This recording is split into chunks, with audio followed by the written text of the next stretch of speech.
नमस्कार बच्चों, आप देख रहे हैं मैथमेटिक्स ज्ञान और मैं अनुपम शर्मा आपके सामने खड़ा हूं क्लास 10th एनसीईआरटी मैथमेटिक्स से एक्सरसाइज 3.2 का इंट्रोडक्शन और सॉल्यूशन लेकर के। ये एक्सरसाइज क्लास 10th के सभी बच्चों के लिए मोस्ट इंपॉर्टेंट एक्सरसाइज है।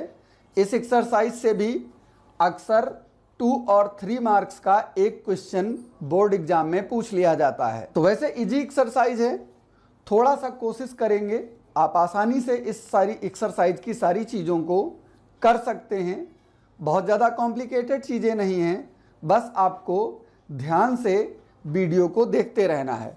अगर आप हमारे साथ अंत तक बने रहेंगे तो आप देखोगे इसमें मैं कितनी नई नई चीज़ें आपको बताऊंगा जो पॉसिबल है कि हो सकता है आपके क्लास में आपके टीचर द्वारा न बताई गई हों या आपको पहले से न पता हो। तो सारी चीज़ों को सीखने के लिए आप हमारे साथ लास्ट तक बने रहिए। तो बिना टाइम वेस्ट किए हुए शुरू करते हैं।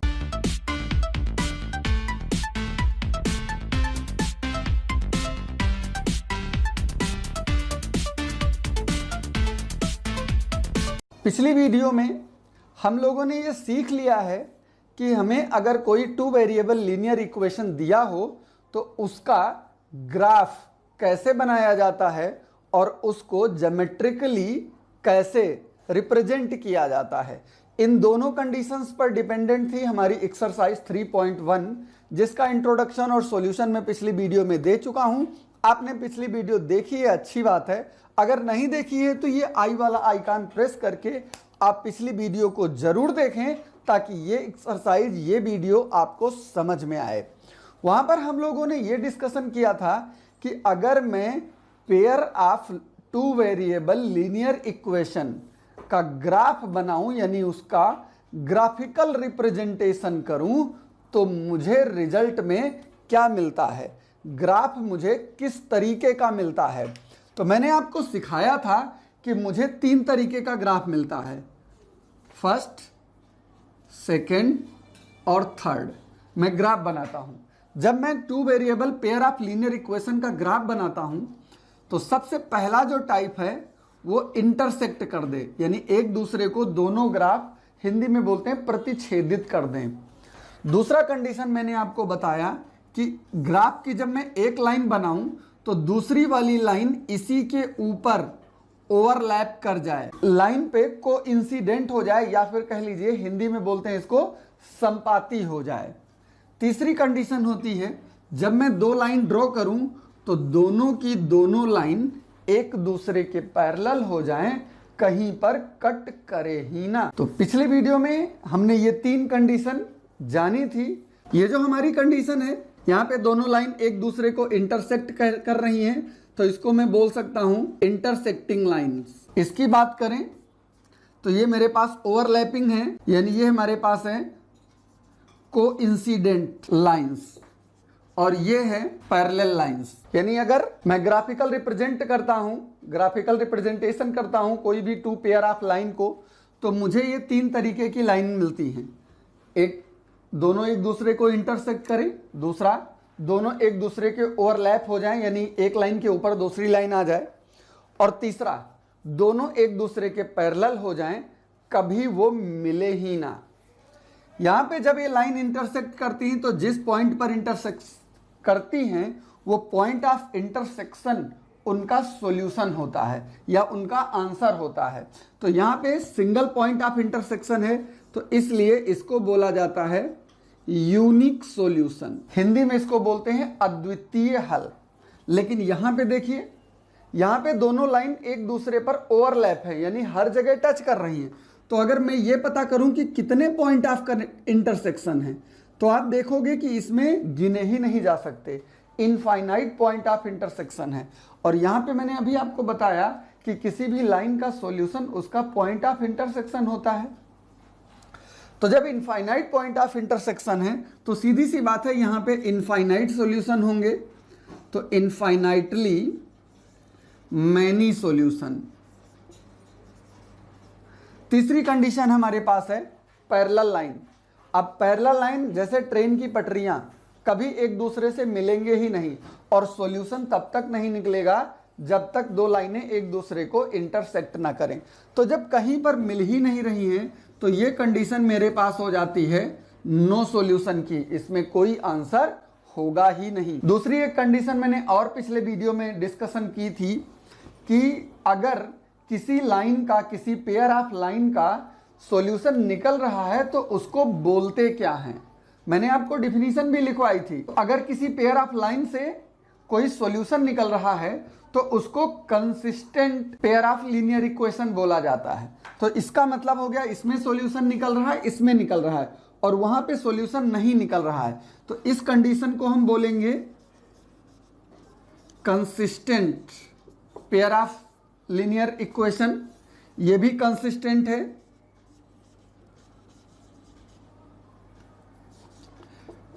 और जहां पे कोई सॉल्यूशन नहीं निकलता उसको बोलते हैं इनकंसिस्टेंट।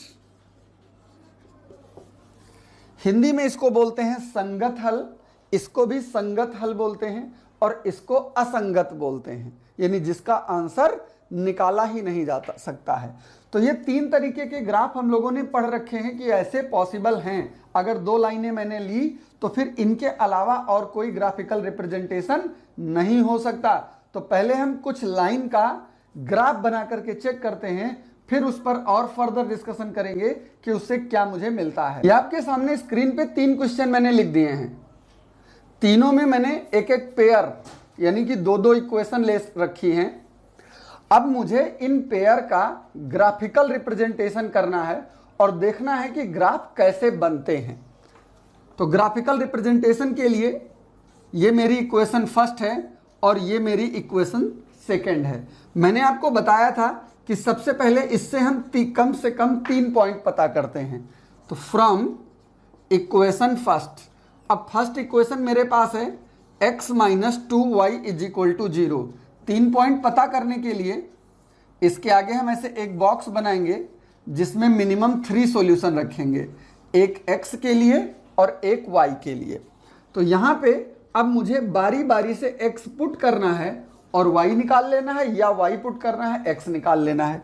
उसके लिए इस इक्वेशन को सिंप्लीफाई करो, 2y को अगर दूसरे डायरेक्शन में भेजो तो x is equal to 2y आता है। यानी अगर मैं y की वैल्यू कुछ भी पुट करूं तो मुझे x मिल जाएगा। तो जरा चेक करिए, अगर मैं y की वैल्यू 0 पुट करता हूं तो यहां पे 2 इंटू 0 यानी x भी 0 मिलेगा। अगर मैं y की वैल्यू 1 पुट करता हूं तो 2 1 जा 2, x मुझे 2 मिल जाएगा। अगर मैं y की वैल्यू 2 पुट करता हूं तो 2 2 जा 4, y मुझे 4 मिल जाएगा। ये फर्स्ट इक्वेशन मेरे पास हो चुकी है। सेकेंड इक्वेशन को अगर लिया जाए फ्रॉम इक्वेशन 2, तो सेकेंड इक्वेशन है मेरे पास 3x plus 4y minus 20 is equal to 0। इसमें से भी मुझे मिनिमम 3 पॉइंट चाहिए। वैसे ग्राफ बनाने का फंडा क्या है, हम 3 पॉइंट पे भी बना सकते हैं और 2 पॉइंट पे भी बना सकते हैं। 2 पॉइंट पे अगर बनाना हो तो x और y के पॉइंट हम केवल एक्सिस पर डिनोट करेंगे, यानी उनके हम ऐसे पॉइंट लेंगे जो एक्सिस पे आ रहे हों। और उसका तरीका होता है एक बार x को 0 ले लीजिए, एक बार y को 0 ले लीजिए। पर उसमें प्रॉब्लम क्या आती है कि कई बार वैल्यू पूरी नहीं निकलती। चलिए मैं एक लाइन को 2 पे बना के दिखा देता हूं। तो मान लीजिए इसको मुझे 2 पे बनाना है, तो 2 पे बनाने के लिए क्या किया जाएगा, एक बार x की जगह पे 0 रखेंगे और एक बार y की जगह पे 0 रखेंगे। अगर x की जगह पे 0 रखते हैं तो यहाँ पे मुझे क्या मिलेगा, ये पार्ट 0 हो जाएगा और ये मुझे मिल जाएगा 4y इज इक्वल टू 20। तो y इज इक्वल टू 4 से 20 को डिवाइड हो जाएगा और ये मुझे मिल जाएगा 5। अगर y की जगह पे 0 आएगा तो 4y 0 हो जाएगा, तो ये मेरे पास आएगा 3x इज इक्वल टू 20। तो x इज इक्वल टू 3 से इसको भाग करोगे, 3 6 जा 18, 3 6 जा 18, 3.66। तो 6.66 का मतलब हो गया 6.7 अप्रॉक्स। अब यही इसी चीज की मैं बात कर रहा था कि कई बार ऐसा होता है कि पॉइंट जो है वो एग्जैक्टली ना आकर के डेसिमल में आ जाता है। तो अगर ग्राफ पेपर पे आप इक्वेशन बना रहे हो तब तो बन जाएगा, लेकिन अगर ग्राफ पे नहीं बना रहे हो तो प्रॉब्लम हो सकती है। तो इस चीज को ध्यान रखिएगा। अब इसका अगर मुझे ग्राफ बनाना है तो ग्राफ बनाने का फंडा क्या है आपको सिखा चुका हूं मैं। ये x एक्सिस हो गया, ये इधर x डैश और इधर x, ऊपर y और नीचे y डैश, और ये वाला पॉइंट हो गया ओरिजिन। इसके ऊपर ऐसे 1-1 सेंटीमीटर पे पॉइंट्स होते हैं दोनों डायरेक्शन में। यहां पर भी 1-1 सेंटीमीटर पे पॉइंट होते हैं दोनों डायरेक्शन में। अब मुझे इनमें वैल्यू पुट करनी है, तो सबसे पहले 0 0 0 0, ये खुद ओरिजिन है, ये 0 0 हो गया। दोबारा x एक्सिस पे 2, 1 और 2, x एक्सिस पे 2 और y एक्सिस पे 1। अब 1 और 2 जहां पे आके मिलेंगे एक दूसरे से, ये पॉइंट हो गया आपका 2,1। फिर x एक्सिस पे 4 और y एक्सिस पे 2, ये हो गया 2। अब ये दोनों जहां पे आके मिलेंगे वहां पर भी पॉइंट बना दीजिए, ये हो गया 4,2। अब इनकी लाइन को ड्रा करिए। लाइन हमेशा स्ट्रेट बननी चाहिए, अगर स्ट्रेट लाइन नहीं बनी है तो समझ जाइएगा कि कोई ना कोई गलती हो गई है। दूसरा पॉइंट मैंने 2 पॉइंट में लिया, वो भी एक्सिस के पॉइंट लिए। चेक करिए एक्सिस के पॉइंट, ये क्या है, x पे 0 एंड y पे 5। अब x पे 0 और y पे 5, 1 2 3 4 एंड 5, ये वाला पॉइंट हो गया 0,5। दूसरा पॉइंट मेरे पास है x पे 6.7, तो 6.7, ये हो गया 5, ये हो गया 6 और ये हो गया 7, ये x है। तो 6.7, 6 और 7 के बीच में आएगा कहीं पर अप्रॉक्स इस जगह पे, तो ये पॉइंट हो गया 6.7,0। अब दोनों पॉइंट मुझे पता है, इन दोनों को हमें ऐसे ज्वाइन करा देना है। तो ज्वाइन कराते ही 2 लाइनें मुझे मिली और दोनों लाइन एक दूसरे को कहीं ना कहीं पर इंटरसेक्ट कर रही हैं, और यही पॉइंट ऑफ इंटरसेक्शन इसका सॉल्यूशन होता है। यहां पे दोनों लाइन केवल एक जगह पे इंटरसेक्ट कर रही हैं, मतलब इसमें केवल और केवल एक सॉल्यूशन है, जिसको इंग्लिश में बोलते हैं यूनिक सॉल्यूशन और हिंदी में बोलते हैं अद्वितीय हल। तो ये आपने देख लिया कि एक कंडीशन ये हो सकती है। अब दूसरी कंडीशन में भी मैं आपको दिखा देता हूं, उसके लिए मैं इसको रफ कर रहा हूं, आप वीडियो को पॉज करके नोट कर लीजिएगा। यहां पर भी मेरे पास 2 इक्वेशन है, तो सबसे पहले मुझे फर्स्ट इक्वेशन लेनी, चलिए इसको मैं फर्स्ट ले लेता हूं और इसको सेकंड ले लेता हूं। From equation first, equation first है मेरे पास 2x plus 3y minus 9 is equal to 0। Graph बनाने पे हम लोगों ने पिछली वीडियो में बहुत देर तक डिस्कशन किया था, इसलिए मैं यहाँ पे थोड़ा जल्दी जल्दी बनाने की कोशिश कर रहा हूं। अगर आपको प्रॉब्लम हो रही है तो पिछली वीडियो जरूर देखिएगा, उसमें मैंने एक एक पॉइंट को स्टेप वाइज स्टेप लिख के दिखाया है कि कैसे करते हैं। तो आप अगर मतलब डायरेक्ट में कंफ्यूज हो रहे हैं तो नहीं कंफ्यूज हो रहे हैं, अच्छी बात है, फिर तो आप हमारे साथ साथ चल सकते हैं। 3 पॉइंट पे मैं बना रहा हूं, x ले लिया, y ले लिया। अब यहां से पहले मुझे x या y की वैल्यू को पता कर लेना है, और पता करने के लिए मुझे जो कोफिशिएंट छोटा हो उसको मैं बाहर रखता हूं। तो 2x को अगर मैं बाहर रखूंगा तो इन दोनों को दूसरी डायरेक्शन में भेजने पर ये 9 माइनस 3y हो जाएगा, and x is equal to 9 minus 3y by 2। अब मुझे y की वैल्यू पुट करना है और 2 से डिवाइड करना है, x निकल आएगा। अब जरा सोचिए, अगर मैं y की वैल्यू 0 ले लेता हूं तो 0 लेने पे 9 माइनस 0, 9 आएगा, और 9 2 से डिविजिबल नहीं है, तो मैं 9 न लेकर के ऐसी वैल्यू लूं जो उसको एग्जैक्ट बना दे। तो उसके लिए मैं y की वैल्यू अगर 1 ले लेता हूं, तो 1 जैसे ही आप इसमें लोगे तो देखिए क्या आएगा, x is equal to 1, put y is equal to 1, तो x इज इक्वल टू क्या आएगा, 9 माइनस 3 बाई 2, 6 बाई 2 यानी कि 3। अब नेक्स्ट पता करने के लिए इसका डिनोमिनेटर यानी हर 2 है तो 2 इसमें ऐड कर दीजिए, यानी कि 3 आएगा और फिर 5 आएगा, इन दोनों पे भी y निकाल लीजिए। तो अगर मैं y की जगह 3 पुट करता हूं तो x is equal to 9 minus 3 into 3 by 2, 9 minus 9 यानी कि 0 आ गया।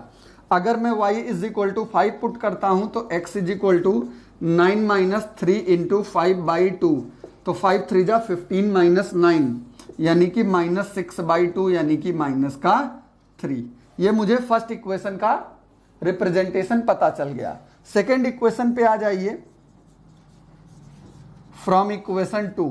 सेकेंड इक्वेशन है मेरे पास 4x plus 6y minus 18 is equal to 0। यहां पे भी x को रोक लीजिए और y को दूसरे डायरेक्शन में भेज दीजिए। तो ये बन गया 4x is equal to 18, negative उधर जाके पॉजिटिव हो गया और 6y पॉजिटिव था, इधर जाके नेगेटिव हो गया। इधर मैं कर रहा हूं, तो फिर x इज इक्वल टू मेरे पास आएगा 18 माइनस 6y बाई 4। अब इसके लिए भी मुझे मिनिमम 3 सॉल्यूशन चाहिए, तो मिनिमम 3 सॉल्यूशन के लिए एक x और एक y। यहाँ पे भी आप उसी तरीके से पुट करिए। अगर मैं y की जगह पे कोई वैल्यू पुट करूं तो x की वैल्यू निकलेगी। अगर मैं 0 लूंगा तो 18/4 2 से डिविजिबल नहीं है, तो मैं 0 लेने के बजाय मैं 1 ले लेता हूं। तो 1 लेते ही मुझे x देखिए क्या मिल रहा है, 18 माइनस 6 1 जा 6/4 यानी कि 12/4 यानी कि 3। जब मैंने y 1 लिया तो x की वैल्यू 3 आ गई। अगर मैं y की वैल्यू 4 और बढ़ा दूं तो 1 में 4 बढ़ाने पे 5 आएगा। तो x मुझे क्या मिलेगा, 18 माइनस 6 इंटू 5/4, तो 6 5 जा 30। अब 30 से अगर मैं 18 सब्ट्रैक्ट करूंगा तो माइनस का 12/4, 4 3 जा 12 माइनस 3, यानी y 5 लेने पे x की वैल्यू -3 आ रही है। इसके पहले की वैल्यू ले लो, x की जगह पे अगर मैं -1 भी पुट कर दूं तब भी ये सॉल्व हो जाएगा। तो यह आ जाएगा 18 माइनस और माइनस प्लस हो जाएगा 6 1 जा 6/4, ये हो गया 24/4, 6 जा ये 6 आ गया। यानी कि अगर मैं y -1 ले रहा हूं तो ये 6 बन जा रहा है। अब इसका मैं ग्राफिकल रिप्रेजेंटेशन करूं, उसके लिए एक टेबल बनाऊं। इस टेबल में मेरे पास x एक्सिस पे 6 तक वैल्यू है और y एक्सिस पे 5 तक वैल्यू है। x एक्सिस पे 6 लेना है और y एक्सिस पर 5 लेना है, तो मैं ऐसे लिखता हूं ताकि मुझे दोनों चीजें मिल जाए। ये हो गया 1 2 3 4 5 6 7, इधर -1 -2 -3, 1 2 3 4 5 6, नीचे -1 -2 -3। अब रिप्रेजेंट करिए, x पे 3 और y पे 1, x पे 3 और y पे 1, ये दोनों लाइनें जहां पे टच करेंगी वो बना 3,1। x पे 0 और y पे 3, तो x पे 0 और y पे 3 जहां पे ये दोनों टच करेंगी वो हो गया 0,3। x पे -3 और y पे 5, ये तीनों जहां पे टच करेंगी ये हो गया मेरे पास -3,5। अब इसके बाद इनकी लाइन आप ऐसे बना दीजिए। अब दूसरी लाइन मुझे रिप्रेजेंट करने की जरूरत है, तो दूसरी लाइन पे मेरा पॉइंट क्या है, x पे 3 और y पे 1, x पे 3 और y पे 1 यानी यही पॉइंट हो गया। दूसरा पॉइंट है x पे -3 और y पे 5 यानी कि ये वाला पॉइंट हो गया। और तीसरा पॉइंट है x पे 6 और y पे -1, x पे 6 और y पे -1 देखिए नीचे के साइड में आ रहा है। और तीनों पॉइंट देखिए मुझे वापस उसी लाइन पे मिल गए। इसका मतलब ये पहली लाइन तो थी ही, जब दूसरी में मिलाऊंगा तो वो भी तो मुझे इसी पॉइंट पे मिल रही है, इसी लाइन के ऊपर लाइन मिल रही है। ये दोनों लाइन मेरी कोइंसिडेंट लाइन हो गई। इसका मतलब इन दोनों का जो ग्राफिकल रिप्रेजेंटेशन है वो मुझे कोइंसिडेंट लाइन रिप्रेजेंट कर रहा है। आइए अब तीसरी पॉइंट इक्वेशन को देखते हैं कि वो कैसा ग्राफ रिप्रेजेंट कर रहा है। ये मेरी फर्स्ट इक्वेशन है और ये सेकेंड इक्वेशन है। फर्स्ट इक्वेशन को लेते हैं फ्रॉम इक्वेशन फर्स्ट। ये है मेरे पास x plus 2i minus 4 is equal to 0। सबसे आसान तरीका ग्राफिकल रिप्रेजेंटेशन का 2 पॉइंट का होता है। 2 पॉइंट में अगर बनाया जाए तो तुरंत आंसर निकल आता है, एक बार x और एक बार y। मुझे करना क्या है, एक बार x की जगह 0 रख देना है, एक बार y की जगह 0 रख देना है। तो जब मैं x की जगह 0 रखूंगा तो मुझे मिलेगा 2y इज इक्वल टू 4, क्योंकि ये 0 हो जाएगा। तो y इज इक्वल टू 4 को 2 से डिवाइड कर दोगे 2 आ जाएगा। जब मैं y की जगह 0 पर रखूंगा तो मुझे x इज इक्वल टू सीधे 4 मिल जाएगा। दूसरी इक्वेशन को देखिए फ्रॉम इक्वेशन 2। ये मेरे पास है 2x plus 4y minus 12 is equal to 0। इसका भी मैं 2 पॉइंट पे अगर बनाऊं तो 2 पॉइंट पे बनाने के लिए एक बार x0 एक बार y0। When x is equal to 0 then y is equal to, तो जब x 0 होगा तो इतना 0 हो गया, सिर्फ ये बचा। 12 को उधर भेजिए तो 4y is equal to 12 then y is equal to 12/4 3 जा 12, यानी कि ये 3 आ गया। तो अगर x 0 है तो y की वैल्यू 3 हो गई। सेम कंडीशन में अगर y इज इक्वल टू 0 ले लिया जाए तो ये मिडिल वाला पार्ट 0 हो जाएगा, तो मुझे मिलेगा 2x इज इक्वल टू 12। इस 2 को दूसरी तरफ भेजिए तो x इज इक्वल टू 12/2, यानी कि 2 6 जा 12, तो x इज इक्वल टू 6 हो गया। अब इसका ग्राफ बनाइए। 2 इक्वेशन पे हमेशा बहुत ही इजी ग्राफ बनता है, ध्यान रखिएगा, लेकिन कुछ कंडीशंस हैं, कुछ रिस्ट्रिक्शन है जहां पे 2 पॉइंट ग्राफ फेल्ड हो जाता है। वो रिस्ट्रिक्शन है अगर x और y के साथ कोई नंबर नहीं दिया गया है, मतलब इक्वल टू में कोई नंबर नहीं है, तो 2 पॉइंट वाला प्लान आपका बेकार हो जाएगा। बाकी सब जगह ये सक्सेस है। अब चेक करिए, x पे 0 और y पे 2 है, तो x पे 0 y पे 2, ये पॉइंट हो गया 0,2।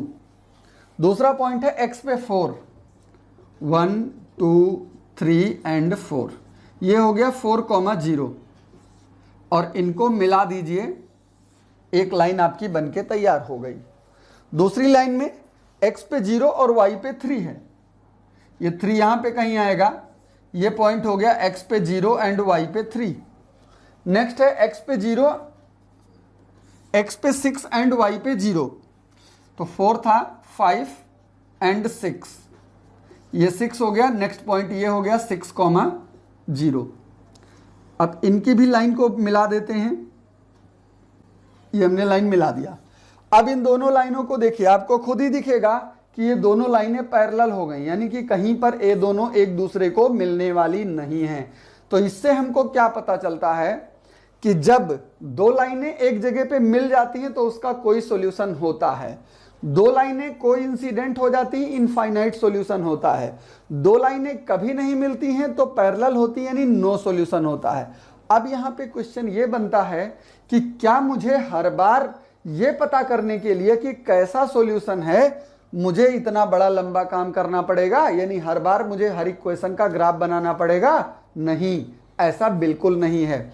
हम उसको मैथमेटिकली भी चेक कर सकते हैं, बिना ग्राफ बनाए चेक कर सकते हैं कि उसका सॉल्यूशन किस तरीके का होगा।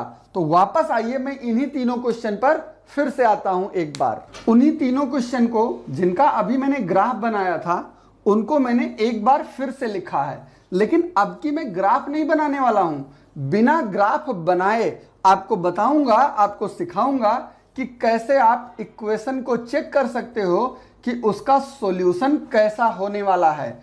इससे रिलेटेड भी एग्जाम में क्वेश्चन आता है जहां पे आपको चेक करके बताना होता है कि वो सॉल्यूशन किस तरीके से रिप्रेजेंटेट कर रहा है। तो सबसे पहला काम मेरा क्या होगा, मैं इन इक्वेशन को तुलना करूंगा व्यापक समीकरण यानी स्टैंडर्ड इक्वेशन से। तो लिख दूंगा by comparing with general equation. General वाली इक्वेशन याद करिए, पिछले वीडियो में मैंने सीखी थी। कौन सी? a1x plus b1y plus c1 is equal to 0 and a2x plus b2y और plus c2 is equal to 0। ये दोनों जनरल इक्वेशन या कह लीजिए हिंदी में व्यापक इक्वेशन हमने पढ़ी थी पिछले वीडियो में। इनसे हम इन सब की तुलना करेंगे, कंपेयर करेंगे। तो जब यहां पे तुलना करोगे पहली इक्वेशन से, तो x का a1 है और यहां x के साथ कुछ नहीं है, तो जहां पे अलजबरा में कुछ नहीं होता वहां पे 1 माना जाता है। तो a1 की वैल्यू 1 आ गई। दूसरी वैल्यू y के साथ b1 है, यहां y के साथ -2 है, तो b1 इज इक्वल टू -2 हो गई। और तीसरी वैल्यू c1, वहां पे प्लस c1, यहां पे कोई गिनती नहीं है, तो ये तीसरी वैल्यू 0 हो गई। अब दूसरी इक्वेशन का इसी तरीके से तुलना करोगे तो a2 3 आया और b2 मेरे पास 4 आया और c2 मेरे पास -20 आया। अब इनका हम रेशियो निकाल के चेक करते हैं। तो रेशियो निकालेंगे तो A1/A2 ये आ गया 1/3। इसका रेशियो निकालोगे B1/B2 तो -2/4, 2 1 जा 2, 2 जा 4 यानी कि -1/2 आया। और C1/C2 को देखो तो 0/-20 यानी कि 0 आया। अब इन तीनों में खास चीज देखिए क्या आई, तीनों के तीनों अलग अलग आ गए। तो अलग अलग होने का मतलब मैं इसको लिख सकता हूं A1/A2 is not equal to B1/B2। और आपने अभी इसका ग्राफ बनाया था कि ये इंटरसेक्ट कर रहा था लाइन का, मतलब इसका ये हो गया कि जिन इक्वेशन में उनके कोफिशिएंट यानी कि गुणांकों का रेशियो इक्वल नहीं आएगा वो सारी की सारी इक्वेशन इसी तरीके का इंटरसेक्टिंग ग्राफ बना देंगी।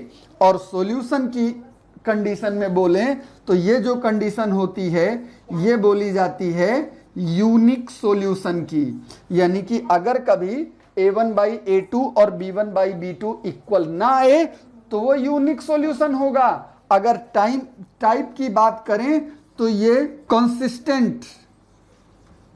Consistent pair of linear equation है, यानी संगत हल हो गया। सेम यही काम हम इस दूसरी इक्वेशन पे भी करके देखते हैं। इसके बारे में हमको पता है कि ये ओवरलैप हो रही है, तो जरा चेक करिए। कंपेयर करोगे तो A1 की वैल्यू 2 आई, B1 की वैल्यू 3 आई और C1 की वैल्यू -9 आई। A2 की वैल्यू 4 है, B2 की वैल्यू 6 है और C2 की वैल्यू -18 है। तो अब रेशियो अगर निकालें तो A1/A2 आ रहा है 2/4, 2 1 जा 2, 2 2 जा 4 यानी 1/2 आया। B1/B2 का रेशियो निकालो 3/6, 3 1 जा 3, 2 जा 6 ये भी 1/2 आया। C1/C2 का निकालो -9/-18 माइनस कैंसिल, 9 2 जा 18 ये भी 1/2 आया। आपने क्या देखा कि A1/A2 इक्वल है B1/B2 इक्वल है C1/C2 और इसका ग्राफ अभी बनाया था, कैसा आया था, कोइंसिडेंट। तो यानी कि यहां पे सॉल्यूशन कैसा हो गया, ये हो गया इनफाइनाइटली मैनी सॉल्यूशन। और इस कंडीशन को भी हम कॉन्सिस्टेंट पेयर के कंडीशन पे रखते हैं, यानी ये भी कॉन्सिस्टेंट लीनियर पेयर है। अब तीसरे लाइन की तरफ चलते हैं, तो उसके लिए वीडियो को पॉज करके आप नोट कर लीजिए, फिर मैं तीसरी करता हूं। यहां पे भी अगर मैं कंपेयर करूंगा तो A1 = 1, B1 = 2, C1 = -4, A2 = 2, B2 = 4, C2 = -12। Ratio निकालेंगे तो A1/A2 1/2 हो गया, B1/B2 2/4, 2 1 जा 2, 2 जा 4 ये भी 1/2 आया। और C1/C2 -4/-12, 4 1 जा 4, 3 जा 12 ये 1/3 आया।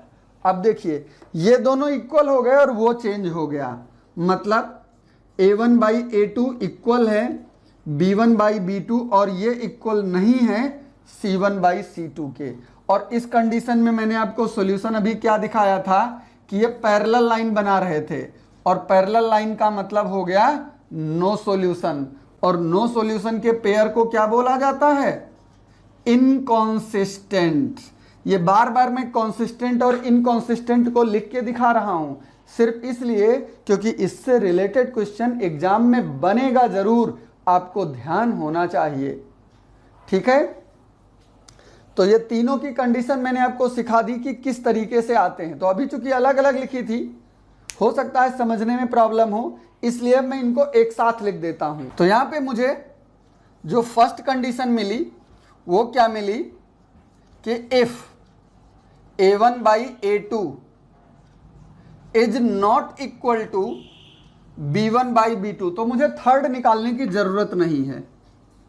Then system of equation represents unique solution, मतलब अगर ये इक्वल नहीं होता है तो जो सिस्टम होगा, जो समीकरण मुझे मिलेंगे, जो दोनों समीकरण होंगे, उनका यूनिक सॉल्यूशन मतलब अद्वितीय हल होगा, या कह लीजिए एक हल।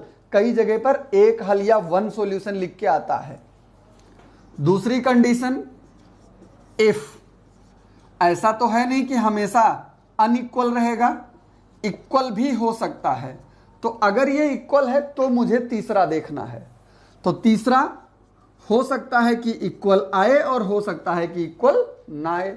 तो अगर इक्वल आता है then system of equation represents infinitely many solution. और ऐसा भी हो सकता है कि इसका ये पार्ट इक्वल ना आए। तो अगर ये पार्ट इक्वल नहीं आता तो a1/a2 is equal to b1/b2 तो होगा, बट c1/c2 इक्वल नहीं होगा। Then system of equation represents no solution. और कंसिस्टेंसी की कंडीशन में देखें तो ये कॉन्सिस्टेंट और ये इनकॉन्सिस्टेंट। तो सिर्फ आपको ये तीन चीजें याद रखनी है, और इन तीन चीजों से रिलेटेड आपके बोर्ड एग्जाम में गारंटीड है 3 नंबर का ये क्वेश्चन मिलेगा जरूर। तो फिर वीडियो बहुत लंबी हो गई है, अभी एक्सरसाइज सॉल्व करने के लिए बाकी पड़ी है, और अगर इसी वीडियो में मैं पूरी एक्सरसाइज भी सॉल्व करूंगा तब तो वीडियो बहुत लंबी हो जाएगी। और जब ज़्यादा लंबी वीडियो होती है तो आपको देखने में भी मज़ा नहीं आता और आपको बोरिंग लगने लगता है। इसलिए वीडियो को लंबी किए बिना मैं इस वीडियो को यहीं पे समाप्त करता हूं। बहुत जल्दी इसका नेक्स्ट पार्ट यानी इसका सॉल्यूशन, इसकी एक्सरसाइज का सॉल्यूशन मैं आपको अरेंज करा दूंगा। तो अगर आपने अभी तक हमारे चैनल को सब्सक्राइब नहीं किया है तो तुरंत कर लीजिए, ताकि जब मैं इसका सॉल्यूशन डालूं तो आपको उसके लिए वेट नहीं करना पड़े और तुरंत आपको मिल जाए। बाकी क्लास 10th की और एक्सरसाइज के बारे में जानने के लिए आप हमारी प्लेलिस्ट के थ्रू जाएं, या फिर आप इसी वीडियो के नीचे ये जो छोटा सा आइकॉन बना हुआ है इसको प्रेस करिए और नीचे ड्रॉप डाउन मेन्यू में आपको पूरी प्लेलिस्ट का रेफरेंस मिल जाएगा, उसकी लिंक मिल जाएगा। आप लिंक को, जो चैप्टर पढ़ना हो उस चैप्टर की लिंक को क्लिक करिए और आप सीधे उसी चैप्टर की सारी वीडियो आपके सामने आ जाएंगी। तो आज की वीडियो को यहीं समाप्त करते हैं, बहुत जल्दी फिर मिलेंगे। आप देखते रहिए मैथमेटिक्स ज्ञान।